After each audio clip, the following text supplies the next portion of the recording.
Kamu harus tahu diri. Kalian ini hanya lembaga masyarakat. Kebetulan mayoritas masyarakatnya beragama seperti yang kalian punya. Tapi dalam negara Indonesia sebenarnya kalian hanya lembaga biasa. Mau percaya batu planet ke sebagai Tuhan, mau sesat, mau nggak sesat, nggak penting. Tapi kalau kalian sudah memerintahkan melakukan kriminal, membakar atau merugikan orang lain, kalian udah kriminal.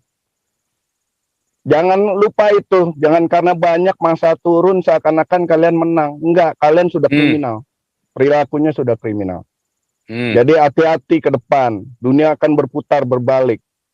Hati-hati, jangan korban untuk kembali ke ketum-ketum partai. Kalian jangan jadi pengkhianat bangsa.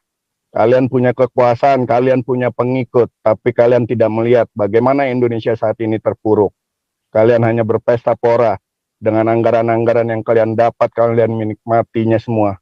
Tapi hasilnya apa? Kalian gunakan agama untuk terus merusak Indonesia. Jadi ini harus disadari, yang masih punya hati, ayo. Kalau enggak, lawan. Kita nggak bisa harap Panglima TNI, Pak. Nggak bisa harap Kapolri. Nggak bisa harap siapa-siapa. Jaksa nggak bisa. Karena mereka di bawah permainan politik semua. Besok berani melawan, angkat kaki. Jabatan hilang. Itu fakta. Jadi ya memang harus dari ketum-ketum partai ini nih, ya 9 fraksi ini harus. Kalau nggak mau berubah ya silakanlah, nanti tambah parah lihat hasilnya Indonesia ke depan. Jangan heran kalian akan bertanggung jawab, anak cucu kalian akan merasakannya. Berikutnya Bung Beta BB, Bung Beta B2. Oke, silakan Bung Beta Amerika. Shalom Pak Paul. Ya, shalom. Shalom hamba-hamba Tuhan, Pak Ibrahim, Pak Khairul, Pak Putih semua. Ya, shalom Pak. Ya, Pak. Ini kegagalan penguasa, Pak, dalam artian presiden dan partai-partai yang berkuasa ini, mereka yang gagal. Negara seperti ini karena mereka. Kalau hitung belakangnya udah lewat masanya. Walaupun SBY trigger untuk penghancuran Indonesia ya, SBY-JK. Tapi ini kesempatan Pak Jokowi 2 kali ini terlihat gagal. Kesempatan yang dia punya gagal. Nah, saya mau himbau untuk ketum-ketum partai ini sebenarnya, Pak. Mereka ini yang paling bertanggung jawab dalam keputusan politik. Mereka punya anggota-anggota, semua ada 9 fraksi di DPR. Ada beberapa komisi. Nah, ini komisi 8 juga mengenai agama. Mereka ini yang paling bertanggung jawab, Pak. Dengan kasus yang pembakaran masjid ini jelas bahwa belum jadi negara khilafah aja sudah nggak nyaman. Sudah menunjukkan keasliannya mereka. Sementara mereka iming-imingnya damai, sejahtera, omong kosong. Mereka harus belajar dari Pak Ibrahim, Pak Khairul, Pak Putih, Pak KC, bagaimana dari agama lamanya Tuhan pakai dan kelihatan terangnya.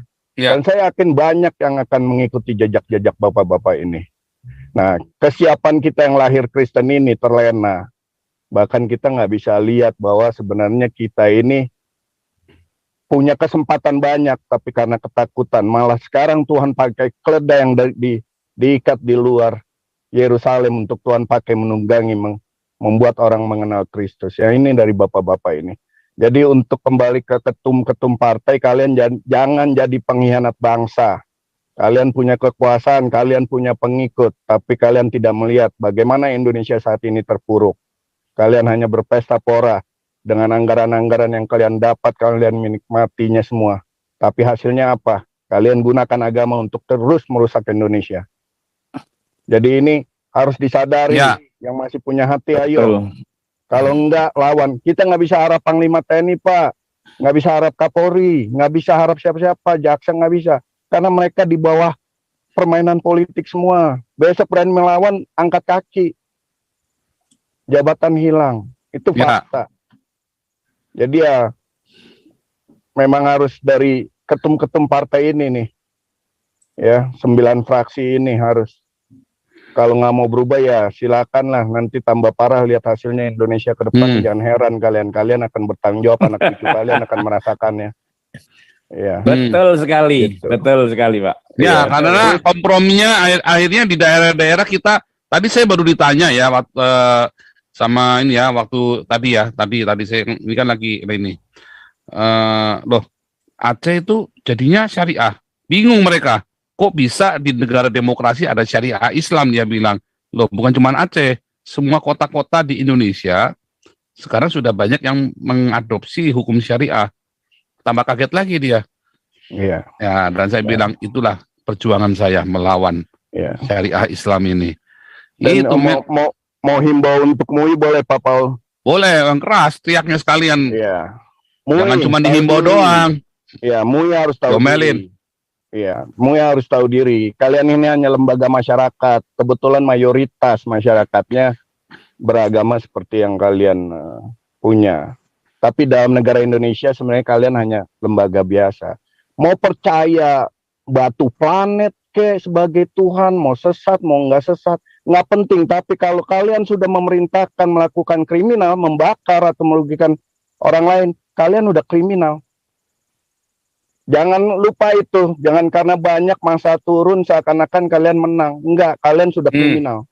Perilakunya sudah kriminal. Jadi hati-hati ke depan. Dunia akan berputar berbalik.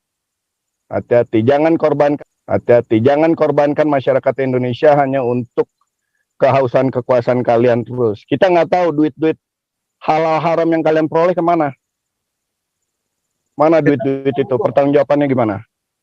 Ya, kalau mengharapkan dari ketum-ketum itu, rasanya susah karena mereka lebih condong untuk mereka punya kepentingan partai dan pribadi mereka nyaman. Jadi ya, mereka diundang oleh si Anies, mereka korbankan fraksi-fraksi yang lain. Jadi memang ideal sekali kalau memang ketua-ketua partai, orang-orang yang melihat kepada dasar daripada negara kita yang tidak bisa diselewengkan karena kita ada Pancasila dan demokrasi, tapi mereka semua sudah menyelewengkan itu. Jadi memang sulit sekali. Dan lagi satu sekarang, dari ketua Demokrat, Partai Demokrat, sudah pasang baliho dengan apa? Demokrasi and religious. Itu enggak pernah akan bisa ketemu. Kita lihat aja kehancuran zamannya Nasakom. Karena nggak bisa air dengan minyak tuh bertemu. Jadi sekarang cuma satu, Pancasila, demokrasi. Demokrasi tak bisa terpimpin. Karena kalau terpimpin, itu sebenarnya cara mereka untuk memanipulasi. Jadi dikala kita tidak dikehendaki dalam suatu society, mereka pakai itu sebagai kan harus terpimpin. Demokrasi adalah demokrasi, hak yang bebas kepada seluruh. Ada betulnya Pak Robert, tapi sebelum jauh saya mau, karena menyangkut ketum partai, ingat kalian ini ketum atau organisasi besar tuh bukan karena diri sendiri, ada masyarakat yang menilai di bawah, ada pemilih yang memilih kalian. Jadi kalian hati-hati, kita bisa bersuara terus, masyarakat akan cerdas, akan tahu siapa yang akan dipilih. Jadi kalian juga harus hati-hati. Himbauan ini agar kalian kembali ke ideologi Pancasila, jangan biarkan negara ini terus hancur dengan benang kusut korupsi yang udah kemana-mana ini, yang udah menjijikan ini. Kalian bermain di situ hanya memperkaya diri, sementara rakyat bodoh. Kita akan pintarkan rakyat untuk tahu siapa yang harus dipilih 2024. Maksudnya gitu. Kembali lagi. Ya, oke. Ini lanjut dulu nih. Betul ya, kalau kita teriaknya keras, saya yakin partai-partai nasionalis juga akan ikut kita. Masalahnya teriakan kita kurang keras.